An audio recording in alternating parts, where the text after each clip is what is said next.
ಎಲ್ಲರಿಗೂ ನಮಸ್ಕಾರ. Welcome to Poovi's vlogs. Moringa leaves powder ಅಥವಾ ನುಗ್ಗೆ ಸೊಪ್ಪಿನ ಪುಡಿಯನ್ನು ಮನೆಯಲ್ಲೇ ಸುಲಭವಾಗಿ ಯಾವ ರೀತಿ ತಯಾರು ಮಾಡೋದು ಅಂತ ಇವತ್ತು ನೋಡೋಣ. ಈ ನುಗ್ಗೆ ಸೊಪ್ಪಿನ ಪುಡಿಯಿಂದ ನಮಗೆ ತುಂಬಾ ಬೆನಿಫಿಟ್ಸ್ ಇದೆ. ಇದರಲ್ಲಿ ವಿಟಮಿನ್ ಸಿ, ವಿಟಮಿನ್ ಇ ಮತ್ತು ವಿಟಮಿನ್ ಎ ಅಧಿಕವಾಗಿದೆ. ಇದು ನಮ್ಮ ಇಮ್ಯುನಿಟಿಯನ್ನು ಕೂಡ ಇನ್ಕ್ರೀಸ್ ಮಾಡುತ್ತೆ. ಜೊತೆಗೆ ಕೊಲೆಸ್ಟ್ರಾಲ್ ಲೆವೆಲ್ನ ಕಡಿಮೆ ಮಾಡೋದ್ರಿಂದ ನಮ್ಮ ಬಾಡಿ ವೇಟನ್ನು ಕಂಟ್ರೋಲಲ್ಲಿ ಇಟ್ಕೊಳ್ಳೋಕ್ಕೆ ಹೆಲ್ಪ್ ಮಾಡುತ್ತೆ. ಹಾಗೆಯೇ ತುಂಬ ಸ್ಟಬ್ಬರ್ನ್ ಆಗಿರುವ ಬೆಲ್ಲಿ ಫ್ಯಾಟನ್ನು ಕೂಡ ರೆಡ್ಯೂಸ್ ಮಾಡುತ್ತೆ ಅಂತ ಹೇಳ್ತಾರೆ.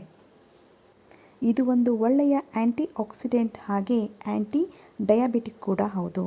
ಹೇಗೆಂದರೆ ಇದು ನಮ್ಮ ದೇಹದಲ್ಲಿರುವ ಇನ್ಸುಲಿನ್ ಲೆವೆಲ್ನ ಜಾಸ್ತಿ ಮಾಡೋದ್ರಿಂದ ಬ್ಲಡ್ ಶುಗರ್ ಲೆವೆಲ್ನ ಕೂಡ ಕಡಿಮೆ ಮಾಡುತ್ತೆ.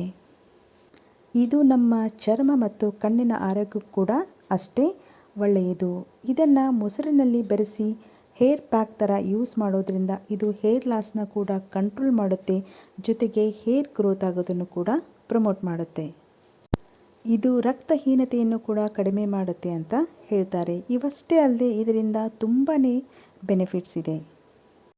ಈ ನುಗ್ಗೆ ಸೊಪ್ಪಿನ ಪುಡಿ ನಿಮಗೆ ಆನ್ಲೈನ್ ಮತ್ತು ಆಫ್ಲೈನಲ್ಲಿ ಸುಲಭವಾಗಿ ಸಿಗುತ್ತೆ.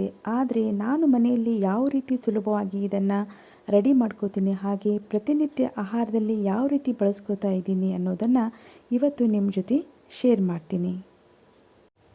ಮೊದಲಿಗೆ ನುಗ್ಗೆ ಸೊಪ್ಪನ್ನು ಈ ರೀತಿಯಾಗಿ ಬಿಡಿಸ್ಕೊಂಡು ಅದನ್ನು ನೀರಿನಲ್ಲಿ 3ರಿಂದ 4 ಬಾರಿ ಚೆನ್ನಾಗಿ ತೊಳ್ಕೋಬೇಕು. ನಂತರ ಅದನ್ನು ಬಿಸಿಲಿನಲ್ಲಿ ಚೆನ್ನಾಗಿ ಒಣಗಿಸಿ ಇಟ್ಕೋಬೇಕು. ಇಲ್ಲಿ ನಾನು ಬಿಸಿಲಿನಲ್ಲಿ ಒಣಗಿಸಿ ಇಟ್ಕೊಂಡಿದ್ದೀನಿ.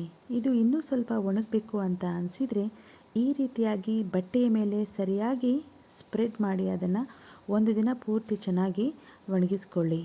ಇಲ್ಲ ಅಂದರೆ ಸ್ವಲ್ಪ ನೀರಿನ ಅಂಶ ಇದ್ದರೂ ಕೂಡ ಪುಡಿ ಸರಿಯಾಗಿ ಬರೋದಿಲ್ಲ. ಇವಾಗ ಇದು ಸಂಪೂರ್ಣವಾಗಿ ಒಣಗಿದೆ. ನೀವಿಲ್ಲಿ ನೋಡ್ತಾ ಇರ್ಬೋದು, ಇದರಲ್ಲಿ ಯಾವುದೇ ರೀತಿಯಾದಂಥ ನೀರಿನ ಅಂಶ ಇಲ್ಲ.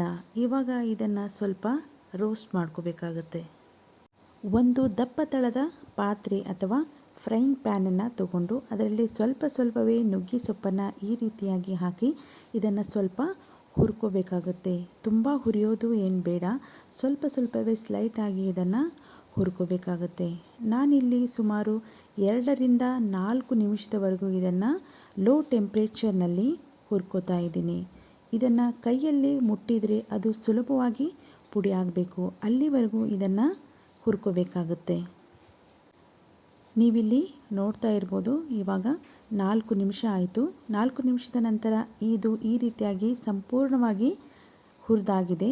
ಇವಾಗ ಇದನ್ನು ಕೈಯಲ್ಲಿ ಮುಟ್ಟಿದರೆ, ಕ್ರಷ್ ಮಾಡಿದರೆ ಅದು ಈ ರೀತಿಯಾಗಿ ಕೈಯಲ್ಲಿಯೇ ಪುಡಿ ಆಗಬೇಕು, ಅಲ್ಲಿವರೆಗೂ ಇದನ್ನು ಹುರ್ಕೊಳ್ಳಿ. ನಂತರ ಇದನ್ನು ಬೇರೆ ಪಾತ್ರೆಗೆ ಹಾಕಿಬಿಟ್ಟು ಅದು ಸ್ವಲ್ಪ ತಣ್ಣಗಾಗೋವರೆಗೂ ಬಿಡಬೇಕಾಗತ್ತೆ.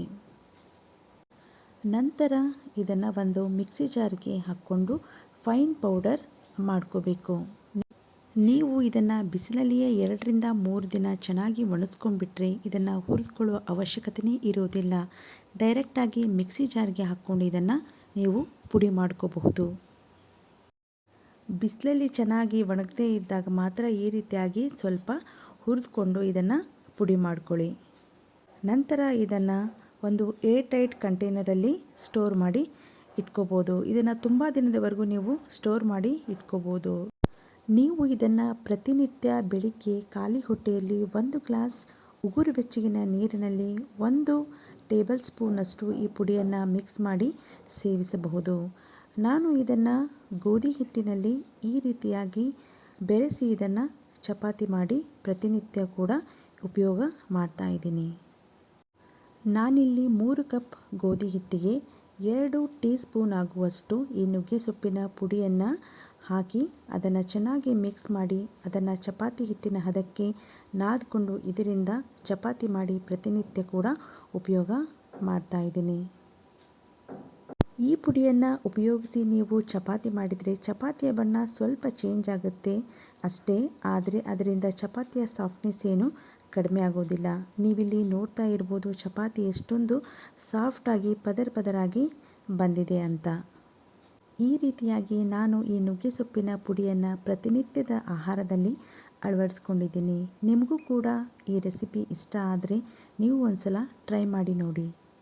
ಖಂಡಿತ ಇದು ನಿಮಗೂ ಕೂಡ ತುಂಬಾ ಇಷ್ಟ ಆಗುತ್ತೆ, ಹಾಗೆ ಆರೋಗ್ಯಕ್ಕೂ ಕೂಡ ತುಂಬಾ ಒಳ್ಳೆಯದು. ನಾವು ಮಾಡೋ ರೆಸಿಪೀಸ್ ನಿಮಗೆ ಇಷ್ಟ ಆದರೆ ಲೈಕ್ ಮಾಡಿ, ಹಾಗೆ ಸಬ್ಸ್ಕ್ರೈಬ್ ಮಾಡಿ. Thank you for watching.